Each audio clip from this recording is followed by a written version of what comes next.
तो आज के आपके करंट अफेयर्स 18 जून 2021 के सबसे पहला करंट अफेयर है ऑफिस ऑफ द गवर्नर।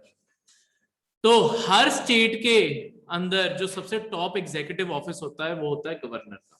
ठीक है, जब भी हम कहीं पे भी हर स्टेट को देखें, आपका जो भी आपके चीफ मिनिस्टर होगा और उसके बाकी मिनिस्टर होंगे, उससे ऊपर एक ऑफिस होगा गवर्नर का। यूनियन टेरिटरी के अंदर गवर्नर होते ही नहीं, लेफ्टिनेंट गवर्नर है, वो गवर्नर अलग होते हैं। दिल्ली में भी लेफ्टिनेंट गवर्नर, पुडुचेरी में भी लेफ्टिनेंट गवर्नर, वो गवर्नर अलग है। हर स्टेट, पंजाब का गवर्नर है, हरियाणा का गवर्नर है, हिमाचल का गवर्नर, हर स्टेट का गवर्नर होता है। गवर्नर स्टेट के होते हैं। बेसिकली ये वही ऑफिस है जैसे सेंटर में। मैं इसका दूसरा रूप बताता हूँ ये कहां से आता है। देखो, सेंटर में जो आपका प्राइम मिनिस्टर है और उसके जो मिनिस्टर्स हैं, स्टेट्स ना हमेशा डुप्लीकेट है, जैसे आपके सेम कॉपी मारा हुआ है जैसे सेंटर है। सेंटर के अंदर जो टॉप हेड है वो एक्चुअली प्रेसिडेंट है, वैसे ही हर स्टेट के अंदर गवर्नर है। ये जो लोग होते हैं जो इस ऑफिस पे बैठे हुए हैं, ये एक तरह से सिर्फ नॉमिनल नाम के हेड है। ठीक है, इनका काम होता है सिर्फ डॉक्यूमेंट्स पे साइन करने का और कुछ। ठीक है, साइन करने का काम होता है सिर्फ। जो भी स्टेट के अंदर चीफ मिनिस्टर कहेगा, गवर्नर वही करता है। जैसे सेंटर में जो प्राइम मिनिस्टर कहता है वही प्रेसिडेंट करता है। ठीक है, सेम स्ट्रक्चर है, वैसे ही काम करता है। ठीक है, तो आपका जो गवर्नर होता है, इसके लिए सबसे पहले जो चीज है, आपका गवर्नर अपॉइंट कौन करता है? प्रेसिडेंट। जो आपके हर स्टेट के गवर्नर होते हैं ना, ये सेंटर के द्वारा अपॉइंट किए जाते हैं, प्रेसिडेंट अपॉइंट करता है। ठीक है, तो इसी पॉइंट को बदल दो, अपॉइंटेड बाय। तो गवर्नर अपॉइंट किया जाता है प्रेसिडेंट के द्वारा एक टर्म के लिए। कितने टेन्योर है इसका, क्या है, कितने सालों के लिए? 5 साल के लिए। पर अगर पहले रिमूव करना चाहे प्रेसिडेंट, इस 5 साल में कभी भी किसी भी पॉइंट पे गवर्नर को बस एक लेटर भेज के रिमूव कर सकता है। तो अपॉइंट भी प्रेसिडेंट के द्वारा किया जाता है और रिमूव्ड बाय भी प्रेसिडेंट ही है। ठीक है, तो इतनी पावर है। गवर्नर का ऑफिस ना सिक्योर नहीं है। ऐसा नहीं है कि 5 साल का टेन्योर है तो 5 साल पूरे मिलेंगे। अगर प्रेसिडेंट कभी भी चाहेगा उसे रिकॉल कर सकता है। ठीक है, मतलब उसे कह सकता है कि बस अब रिटायर हो जाओ। दूसरी साइड पे देखो, चाहे अब स्टेट के अंदर सबसे ज्यादा पावर चीफ मिनिस्टर के पास होती है, पर चीफ मिनिस्टर के पास कहीं ये हक नहीं है कि वो कह सके कि गवर्नर किसे बनाओ, या ये गवर्नर अच्छा नहीं है, इसे बदल दो। जैसे कि आज की न्यूज यही है कि वेस्ट बंगाल के चीफ मिनिस्टर ने 3 बार अभी तक प्राइम मिनिस्टर को लेटर लिख दिया कि हमारे यहाँ का गवर्नर बदल दो, पर सेंटर नहीं बदलना चाहती तो नहीं बदला जाएगा।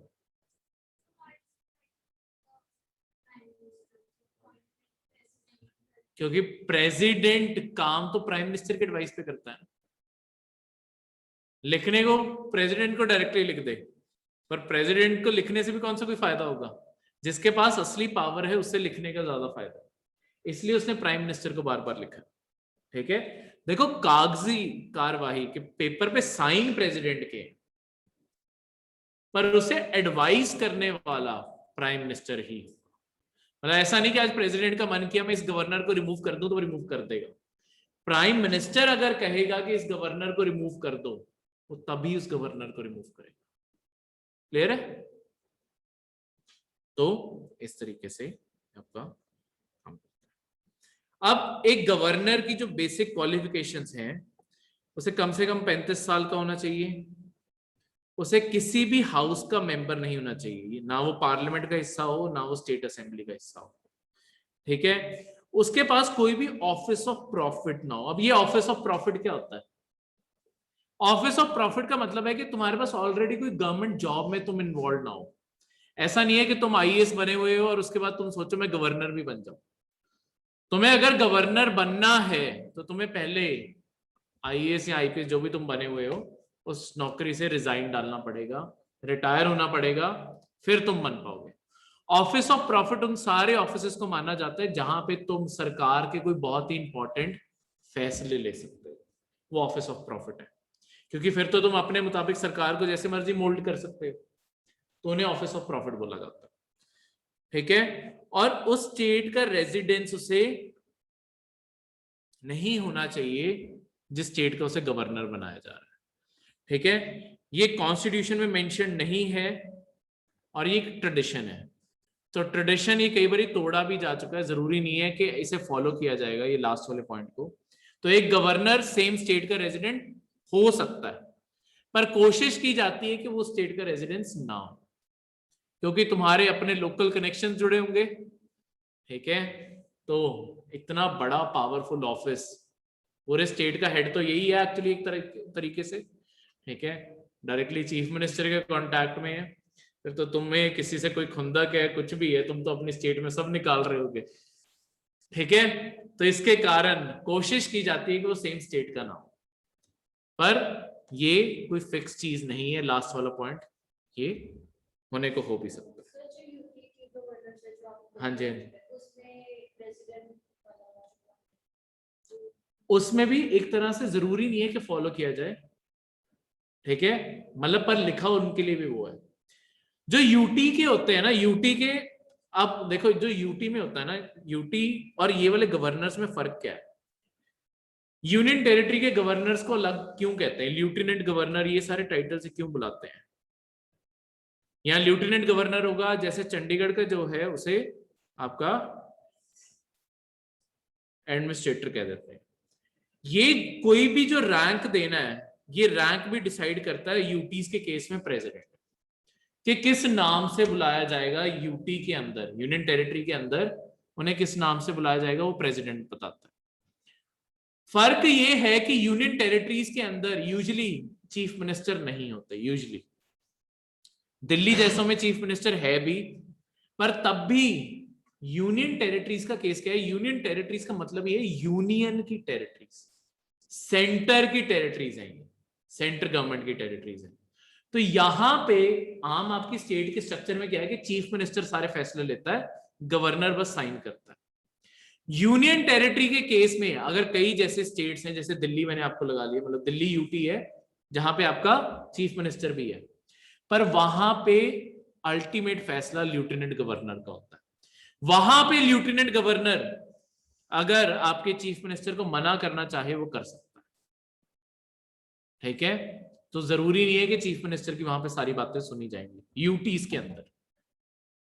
और कई यूटीज में जैसे चंडीगढ़ में कोई चीफ मिनिस्टर है ही नहीं, ऑफिस कैप्टन का, पर उसकी चलती थोड़ी है यहाँ पे, वो पंजाब का है, तो हरियाणा की भी ऑफिस यही है, हिमाचल के ऑफिस भी यही है, कुछ हिमाचल के ऑफिस भी यहाँ बने हुए हैं। ठीक है, तो एक्चुअली गवर्नमेंट ऑफिस खोलने को तो तुम कहीं पे भी खोल सकते हो ना। ओरिजिनली कैपिटल ये दोनों को बिलोंग करती है, बन्नी पंजाब की थी चलो, पर पंजाब डिवाइड हो गया दो हिस्सों में, दोनों के कैपिटल बीच में फंस के रहेगी, इसे यूटी बना दिया गया था इसलिए। अब यूटी बना दिया गया तो यहाँ पे सेंटर के कानून लगते हैं, सेंटर जो रेगुलेशंस बनाएगी वही होगा, और तभी कोई चीफ मिनिस्टर नहीं है, यूटी एडमिनिस्ट्रेटर है यहाँ पे जिसकी चलती है सब कुछ। ठीक है,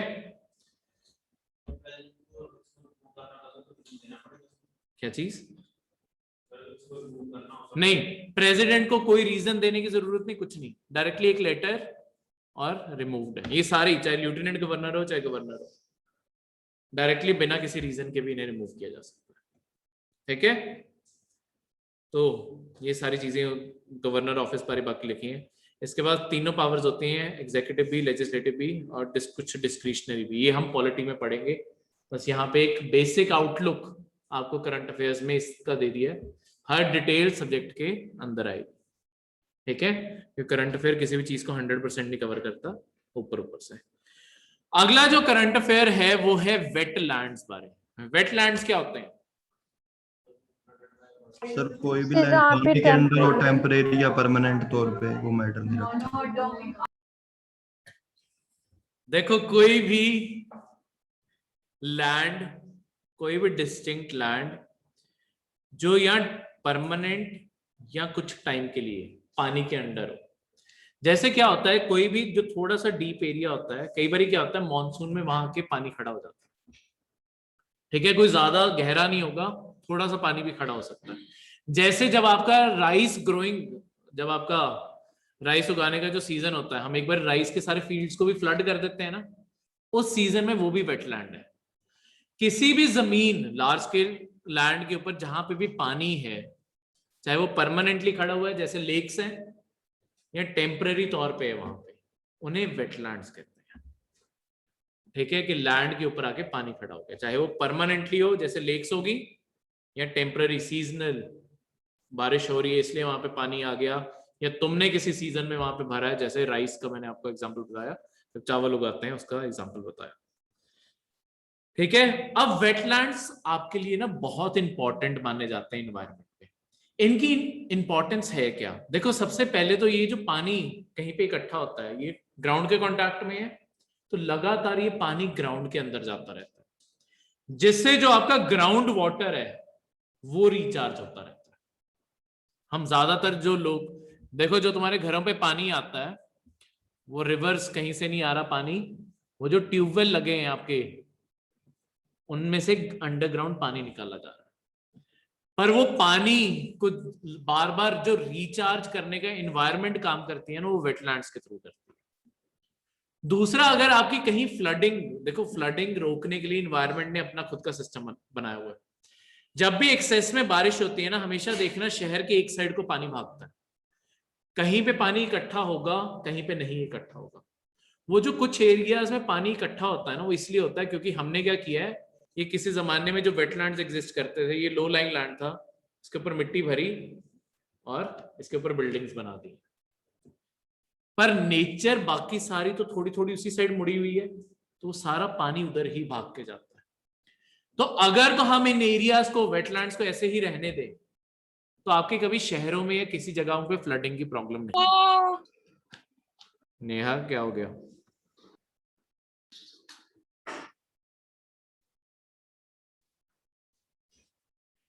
ठीक है, तो परमानेंटली या सीजनली जो पानी खड़ा होगा वो आपके वेटलैंड्स है। तो इस तरीके से आपकी फ्लडिंग भी रोकी जा सकती है। दूसरा, आपको मैंने बताया कि अंडरग्राउंड वाटर रिचार्ज हो जाएगा। तीसरा जो बेनिफिट है, आपके बहुत सारे माइग्रेटरी बर्ड्स जब आते हैं ना, वो इन्हीं के आसपास आके स्टे करते हैं, क्योंकि एक तो उन्हें पानी भी मिल जाता है, दूसरा कई जगहों पे ये पानी गहरा नहीं होता, तो वो आसपास के इलाके में स्टे भी कर लेते हैं। तभी हम देखते हैं कि जहां पे ये पानी इकट्ठा होगा ना, वहां पे हमेशा देखना आपकी वो जो क्रेन आती होती है, या और भी, यहाँ आपका माइक बार बार ऑन हो रहा है, मैं लीव कर रही हूँ। ठीक है यार नेहा, मैं आपको रिमूव करने लगा हूं अगर,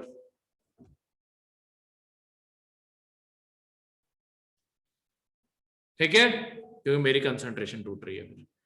तो माइग्रेटरी बर्ड्स, एक बार लड़ाई सुलझा लो जो भी पीछे चल रही है, चलो, हाँ, माइग्रेटरी बर्ड्स भी वहीं आके स्टे करती है। तो आपके एक तरह से प्लांट्स के लिए भी बहुत इंपॉर्टेंट, उसमें छोटे छोटे ग्रासेस भी उगाते हैं, प्लांट्स के लिए भी इंपॉर्टेंट है, उनके अंदर फिशेस भी कई बार रहती हैं, आपकी बर्ड्स के लिए भी इंपॉर्टेंट है। तो आपका इकोसिस्टम भी बन जाता है वहां पे, आपके इन्वायरमेंट के लिए रिचार्ज भी कर रहा है, फ्लड भी बचा रहा है।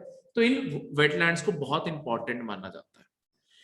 तो आपके करंट अफेयर यही था कि आपकी असम गवर्नमेंट ने आपकी इंडियन रेलवेज को बोला है कि वहां पे ना एक लेक है, दीपौर भील। ये जो भील वर्ड होता है, ये मतलब अलग अलग लैंग्वेजेस में हम लेक्स को अलग अलग नाम से बुलाते होते हैं।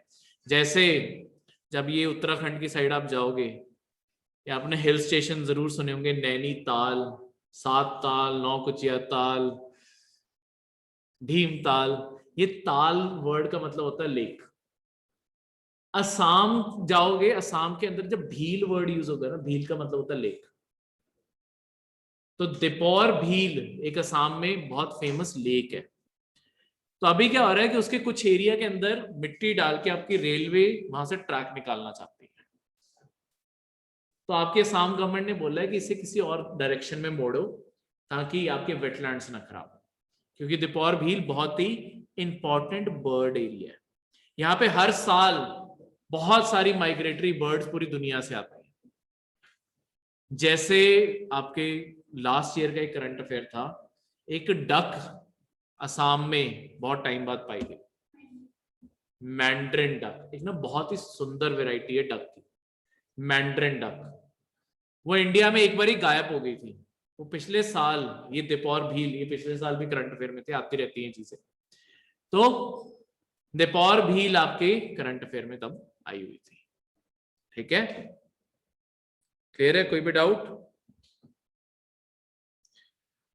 अब इसके बाद दुनिया में एक ना आपकी यही वेटलैंड्स को बचाने के लिए ना एक दुनिया भर में एक समझौता, एक एग्रीमेंट हुआ जिसे कहते हैं रामसर कन्वेंशन।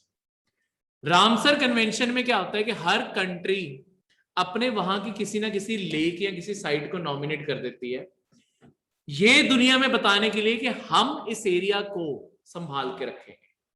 अब पूरी दुनिया की नजर आ जाएगी ना उस एरिया पे, तो अपने आप हर कंट्री कोशिश करती है। तो मतलब एक कंट्रीज ने खुद नॉमिनेट करना है और कंट्रीज ने खुद ही बचाना है। पर एक तो तुम इंटरनेशनल रिकॉग्निशन दे देते हो उससे कि ये रामसर साइट है, उसका मतलब है कि इंटरनेशनली रिकॉग्नाइज्ड लेक है या कोई भी वाटर बॉडी है। ठीक है, तो टूरिस्ट एक तो अट्रैक्शन बढ़ जाती है, दूसरा हर स्टेट फिर कोशिश करती है कि हम इसे बचा के रखें, हम यहाँ पे अच्छा खासा टूरिज्म का स्ट्रक्चर बना के रखें।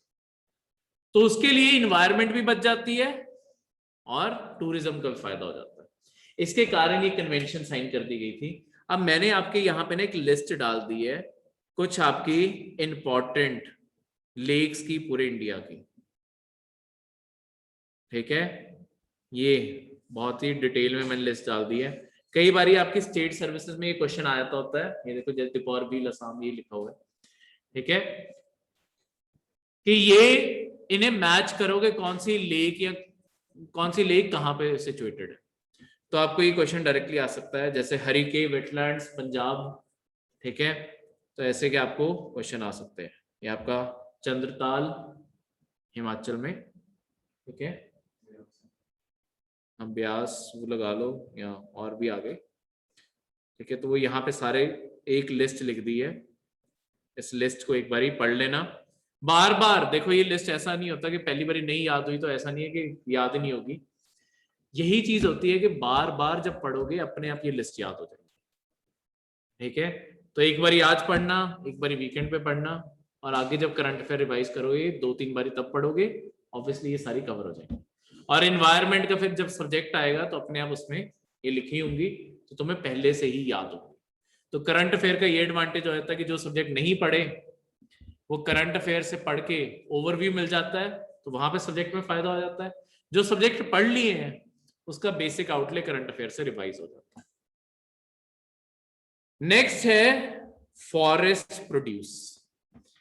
अब आपके देखो, आपके ना इंडिया में आज भी बहुत सारे ट्राइब्स हैं जो जंगलों में ही रहती हैं। ठीक है, बहुत सारे ट्राइबल कम्युनिटीज हैं जो आज भी जंगलों में रहती हैं, और जो जंगल में उगाया जाता है, जो जंगल में उग रहा है बाय नेचर, उसी के ऊपर वो अपनी सस्टेनेबिलिटी, अपना लाइवलीहुड चलाते हैं। अब हमने क्या किया है कि अब जंगल बचाने भी जरूरी है, तो हमने आपके जो फॉरेस्ट प्रोड्यूस है ना उसे 2 कैटेगरीज में बांट दिया।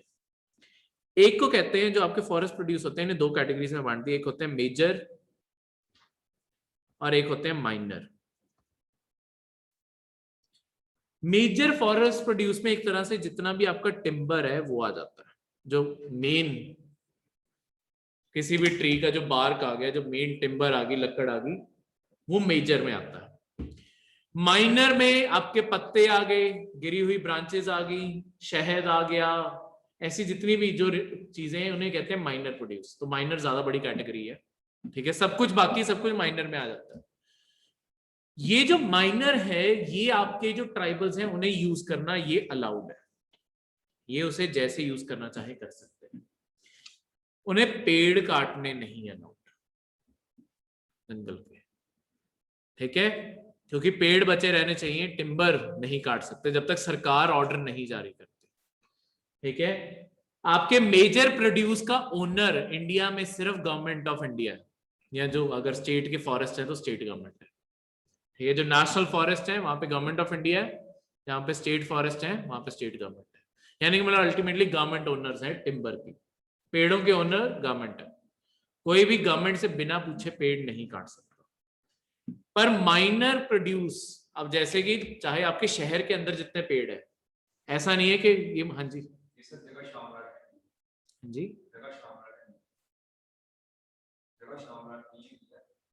जगह, अच्छा, हाँ जी, हाँ हाँ, नहीं नहीं नहीं नहीं, जो तुम्हारे अपने खेत हैं, मतलब लेट्स सपोज फार्मिंग में भी अब कई लोग पेड़ उगाते हैं। हाँ,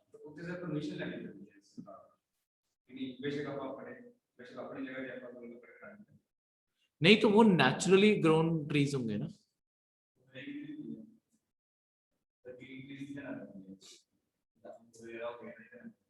अच्छा, नहीं वो, हाँ तो नहीं, वो जो तुमने थोड़ी उगाए हैं वो,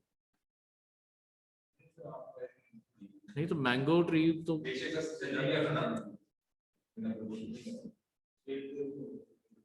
स्टेट का कोई कानून होगा, नेशनली ये सारे कानून वेरी करते हैं, ऐसा नहीं है कि हर स्टेट में लागू होता है, ये रीजन स्पेसिफिक भी हो सकता है। ठीक है, हाँ, नहीं तो सिर्फ गवर्नमेंट लैंड के ऊपर कंट्रोल है। जैसे ये जितने तुम्हारे बाहर भी पेड़ है, ऐसा नहीं है कि मेरे घर के आगे पेड़ पड़ते मैं इसे काट दूं, अगर किसने कंप्लेंट कर दी जेल है। ठीक है, किसी भी पेड़ को कोई काट नहीं सकता। ठीक है, हाँ, परमिशन लेनी पड़ती है गवर्नमेंट लैंड पे, प्राइवेट का कहीं कहीं कानून होगा, हर जगह नहीं है। प्राइवेटली तुमने कोई उगाया तो नहीं, तो तुम्हारा राइट बनता है। तो ये क्या है, गवर्नमेंट इसके थ्रू टिम्बर के ऊपर अपना क्लेम करती है। पर अगर कोई बाहर, जैसे लेट्स सपोज मैंगो ट्री लगा हुआ है, तो मैंगो से तोड़ लोगे, उसका अपने आप में कोई फाइन नहीं है, अनटिल अनलेस वो गवर्नमेंट रेगुलेटेड एरिया। कुछ जैसे अगर चंडीगढ़ की बात करूं, कुछ पार्क्स में सिर्फ मैंगो ट्रीज है, वहां जाके नहीं तोड़ सकते क्योंकि वहां पे कॉन्ट्रैक्ट निकलता है, वहां पे है ही मैंगो ट्रीज। ऐसा नहीं कि पार्क ही है तोड़ लें, वहां पे गवर्नमेंट ने लॉज बनाए हुए हैं, मैंने आपको कहा ना रीजन स्पेसिफिक। पर ये मार्केट के अंदर कोई पेड़ है यहाँ पे गिर रहे हैं, यहाँ कोई नहीं पूछने वाला, तोड़ लो। ठीक है, तो यहाँ कोई नहीं मना करता। तो इस तरीके से आपका ये कंट्रोल होता है, सिर्फ मेजर चीजों पे सरकार का कंट्रोल है, माइनर पे नहीं। तो हम बहुत सालों से कोशिश कर रहे हैं कि जो ये माइनर प्रोड्यूस है, इससे ना ट्राइबल्स को अब इकोनॉमी में जोड़ा जाए। बहुत सारे माइनर प्रोड्यूस, जंगल में ऐसी बहुत सारी चीजें उगती हैं जिससे एक्चुअली बहुत पैसा कमा सकते हैं आपके ट्राइबल्स। जैसे कि बहुत सारे मेडिसिनल प्लांट्स हो गए, उनके पत्तों से ऐसी बहुत सारी आयुर्वेदिक दवाइयां बना सकते हैं, और उन्हें उसकी नॉलेज भी है। दूसरा, जैसे एक नागालैंड में जो आपकी गवर्नमेंट ने इनिशिएटिव लेके किया भी है, मिनिस्ट्री ऑफ ट्राइबल अफेयर्स है आपके सेंटर में, आपके नागालैंड में एक स्पेशल ग्रास उगता है। वहां पे पहले ट्राइबल्स क्या करते थे, वो सिर्फ ग्रास को as a raw material market में बेच देते थे। वो ऐसा ग्रास है जिससे आपका जो झाड़ू है ना वो बहुत अच्छा बनता है, मतलब एक स्पेशल वैरायटी का आपका झाड़ू आता है, वो उससे बहुत अच्छा बनता है। तो पहले वो क्या था, उनकी इनकम थी 7 रुपए पर केजी के हिसाब से बेच के, बस वो। अब ट्राइबल्स को आपकी मिनिस्ट्री ने क्या किया, ट्राइबल्स को झाड़ू बनाना ही सिखा दिया, तो अब वो डायरेक्टली झाड़ू बेचते हैं। तो जो ब्रूम बनाने के लिए वो 7 रुपए पर केजी कमा रहे थे, अब वो 70 रुपए का एक झाड़ू है। तो उनकी इनकम इस तरीके से बढ़ाने की कोशिश की जा रही है। ठीक है, तो यही आपके राजस्थान गवर्नमेंट की तरफ से कि ये ड्यूटीज आपकी वेव ऑफ की जाएंगी, ताकि आपके जो आपके नॉन टिम्बर ये प्रोड्यूस जो है ना, जैसे तेंदू लीव्स हो गए, ये भी जंगलों में तेंदू को क्या कहते हैं, और ये भी एक ट्राइबल प्रोड्यूस है कि जो ये बेचते हैं उन्हें ड्यूटी ना देनी पड़े, वो बिना ड्यूटी के अपने सामान को बेच पाए, वो सब कुछ इसमें। नेक्स्ट इज बर्थ रेट और डेथ रेट क्या होता है। देखो तुम्हारा बर्थ रेट और डेथ रेट, सिंपल डेफिनेशंस, कितनी बर्थ हुए, कितने लाइव बर्थ, जिंदा, जो कई बार क्या होता है बर्थ के टाइम किसी बच्चे की डेथ हो जाती है, स्टिल बॉर्न होते हैं, ठीक है, जो लाइव बर्थ हैं, कितने लाइव बर्थ हुए पर 1000 पॉपुलेशन, पर 1000 लाइव बर्थ, इसे कहते हैं बर्थ रेट। दूसरी साइड पे जो डेथ रेट होता है, इसे मोर्टालिटी रेट कहते हैं, ये भी डेथ्स पर 1000 के हिसाब से, कि हर 1000 लोगों के लिए, जितनी पॉपुलेशन है हमारी, हर 1000 लोगों के लिए कितने लोगों की डेथ हो रही है हर साल, वो उस कंट्री का डेथ रेट होता है, और जितने बर्थ हो रहे हैं बर्थ रेट होता है। पर 1000 पर ईयर के हिसाब से दोनों चीजें मेजर की जाती है। ठीक है, क्लियर है। नेक्स्ट है आपके चाइना के बारे, चाइनीज स्पेस स्टेशन। देखो आपके चाइना क्या है, स्पेस में अपनी एक लेबोरेटरी सेट कर रहा है इस टाइम। अर्थ के जो ऑर्बिट है, अर्थ के ऑर्बिट में एक आसपास एक अपनी खुद की लैब सेट कर रहा है, लगातार लॉन्च भेज रहा है, वहां पे उन्हें असेंबल कर रहा है, सब कुछ कर रहा है। ये बहुत ही मुश्किल टेक्नोलॉजी है, जैसे अगर चाइना कर गया, वो one of the top Nations बन जाएगा जो जिसके पास ये टेक्नोलॉजी है। अभी तक अमेरिका और रशिया मेन कंट्रीज हैं जिनके पास ये टेक्नोलॉजी है, पर उन्होंने भी खुद का अपना एक सिंगल स्टेशन नहीं रखा हुआ। एक आपका ऑलरेडी सिर्फ अभी तक एक ही इंटरनेशनल एक स्पेस स्टेशन ही एग्जिस्ट करता है, आपकी स्पेस में सिर्फ एक ही लैब ऑलरेडी एग्जिस्ट करती है, उसे कहते हैं इंटरनेशनल स्पेस स्टेशन, ISS। ठीक है, ये हर 90 मिनट में चक्कर मार के जाती है, यानी कि हर 90 मिनट में ये आसमान में आता है एक बार। जिस दिन आसमान बहुत साफ होगा, एक आपको एक छोटा सा ऑब्जेक्ट ना लाइट मारता हुआ ऊपर से जाता हुआ दिखेगा, पर वो उसके लिए आसमान बहुत साफ चाहिए, जो शहरों में तो नहीं है। ठीक है, कहीं पे बहुत ही वीरान जगह पे गए हो, 90 मिनट तक बैठे रहना, 90 मिनट में किसी टाइम पे वो ऑब्जेक्ट जरूर पास करे। ठीक है, वो लगातार अर्थ के चारों ओर रिवॉल्व करता रहता है। तो ये जो है इंटरनेशनल स्पेस स्टेशन, ये भी एक कंट्री का नहीं है, इसमें आपकी USA, UK, आपका फ्रांस, जापान, रशिया लिख लिया, रशिया और कनाडा सर, ये सब ने मिलके बनाया हुआ है, ये सब मिलके चलाते हैं। इसका एक बहुत बड़ा कारण है, एक तो देखो तुम्हें लगातार इसे रिपेयर करने के लिए ना सप्लाईज भेजनी पड़ती हैं, तो लगातार लॉन्चेस होते हैं, इसके कारण खर्चा बहुत है, इसका बिलियंस ऑफ डॉलर्स का साल का खर्चा है इसे बनाए रखने का। तो इतनी महंगी चीज हम बनाते क्यों हैं? देखो होता क्या है, जब अर्थ के ऊपर हम कोई भी साइंटिफिक रिसर्च करते हैं ना, यहाँ पे ग्रेविटी के कारण बहुत सारी चीजें हमारी डिस्टॉर्ट हो जाती है। क्योंकि अगर लेट्स सपोज कोई माइक्रो स्केल पे तुमने कोई एक्सपेरिमेंट करना है, ग्रेविटी के कारण भी तो पुश आता है, जो आसपास हवा है उसके कारण भी तो फ्रिक्शन आती है, रगड़ आती है। स्पेस में जाएंगे, हवा इतनी पतली हो जाएगी कि हवा फ्रिक्शन नहीं दे पाएगी, ग्रेविटी का असर कम हो गया, तुम साइंटिफिक एक्सपेरिमेंट एक आइडल कंडीशन पे ले जाते हैं, इसलिए इसे बनाया गया। हाँ जी जयदेव। सर यूके फ्रांस की जगह यूरोपियन स्पेस एजेंसी नहीं आएगी? हाँ मतलब चलो उसे यूरोपियन एजेंसी लिख लो, मेन उसमें यही है, ES से कर लो।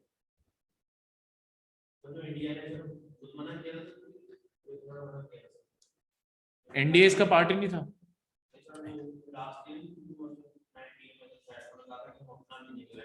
हाँ इंडिया ने अपना भेजने का वो किया, बताता हूँ उसके ऊपर आता हूँ। हाँ जी एक बनाता हूँ उस कहानी पे। ठीक है, तो आपके ये सारी कंट्रीज ने एक तरह से मिलके आपका भी ये चला रहे हैं, क्योंकि एक कंट्री के लिए, इवन अमेरिका के लिए चलाना बहुत महंगा पड़ेगा। पर चाइना अब क्या कर रहा है कि चाइना, हाँ जी बिल्कुल, उस एक एक करके बताता हूँ, खड़ जाओ। ठीक है, तो आपके इंटरनेशनल स्पेस स्टेशन, इसके उस चलाने के खर्चे को बचाने के लिए इतने सारे देश एक साथ आए हुए हैं। अब चाइना क्या कर रहा है कि चाइना अपने खुद का स्पेस स्टेशन बना रहा है, तो चाइना सारा खर्चा खुद उठाने को तैयार है। ठीक है, तो धीरे धीरे वो असेंबल करे जा रहे हैं। इस स्पेस स्टेशन को उन्होंने नाम दिया है तियांगोंग स्पेस स्टेशन। ये अर्थ सरफेस से 340 से 450 किलोमीटर ऊपर रिवॉल्व करेगा, ठीक है, और 1/5 मास का होगा जो अभी इंटरनेशनल स्पेस स्टेशन है, मतलब उससे हल्का होगा, क्योंकि इतनी कंट्रीज का ऑब्वियसली स्पेस स्टेशन भी बड़ा होगा, वो स्पेस स्टेशन थोड़ा छोटा बना रहे। अब ये जो इंटरनेशनल स्पेस स्टेशन है ना, 2 महीने पहले रशिया ने अनाउंस कर दिया कि रशिया इसे छोड़ रहा है। रशिया कहता हम भी अपना खुद का बनाएंगे। वैसे ही इंडिया ने भी बोला है कि 2030 तक हम भी अपना खुद का बनाएंगे। तो सारी कंट्रीज अब एक तरह से स्पेस की रेस में लगी हुई है, क्योंकि हर सेंचुरी किसी ना किसी टेक्नोलॉजी की है। जो कंट्री उस टेक्नोलॉजी में सबसे पीछे रह जाएगी ना, वो पूरी सेंचुरी गरीब ही रहेगी। अब आने वाली जो सेंचुरी है वो स्पेस की ही है, स्पेस एक्सप्लोरेशन, स्पेस में माइनिंग, हर चीज स्पेस में। तो अगर अभी ये कंट्रीज नहीं स्टेप उठाएंगी, अभी सिर्फ खर्चा है, कमाई कहीं नहीं है, पर अगर तुम ये खर्चा नहीं करोगे तुम्हारा देश पीछे रह जाएगा। तो इसी के कारण हर देश कोशिश कर रहा है कि हम इस चीज को हासिल कर लें। अभी हमारे इंडिया का अगले साल के लिए सबसे बड़ा मिशन जो है गगनयान, उसकी कामयाबी जरूरी है। गगनयान में हमने क्या करना है, अपने कुछ एस्ट्रोनॉट्स को पहली बारी इंडिया अपनी खुद की जमीन से, अपने खुद के लॉन्च व्हीकल्स पे अपने एस्ट्रोनॉट्स को स्पेस में भेजेगा। वो हफ्ता रहेंगे वहां, फिर उन्हें वापस लैंड करवाना। अगर हम ये अभी तक हमारे पास टेक्नोलॉजी नहीं है कि एस्ट्रोनॉट्स को जाके वापस लैंड करवा सके से, तो अभी हम इसी के ऊपर रिसर्च करें, इसे ही बना रहे हैं। तो अगर ये कामयाबी हो गई, उसके बाद हम ये अगली चीजों की तरफ फोकस करेंगे, ठीक है। तो हम इस चीज के ऊपर फोकस कर रहे हैं। तो धीरे धीरे चाइना के पास क्योंकि पैसा बहुत आ गया है, तो चाइना हर साइड, चाइना अमेरिका से अमीर है इस टाइम पैसे में, तो चाइना हर साइड पैसे खर्च कर रहा है, क्योंकि चाइना वो रुतबा चाहता है जो अमेरिका का है, ठीक है। इसलिए अमेरिका घबरा भी रहा है, किसी को भी अपनी डोमिनेशन जाते हुए दिखते हुए अच्छा नहीं लगता, पर चाइना वो डोमिनेशन तोड़ रहा है, जो क्लियर एविडेंस है। 2050 तक अमेरिका बहुत पीछे होगा चाइना से। चाइना लीडिंग पावर आने वाले टाइम में बनने वाला है, ये रियलिटी है, ठीक है।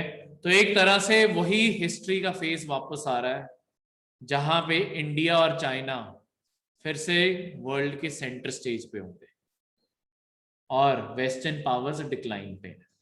तो ईस्ट राइज पे है, वेस्ट डिक्लाइन पे है। तो हिस्ट्री रिपीट कर रही है अपने आप को, ठीक है। 2050 तुम्हारे रहते रहते ही तुम इस चीज को देख लोगे, ठीक है।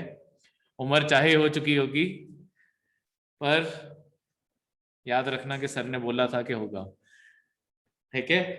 तो इस तरीके से होगा, क्लियर है। तो ये थे आपके आज के करंट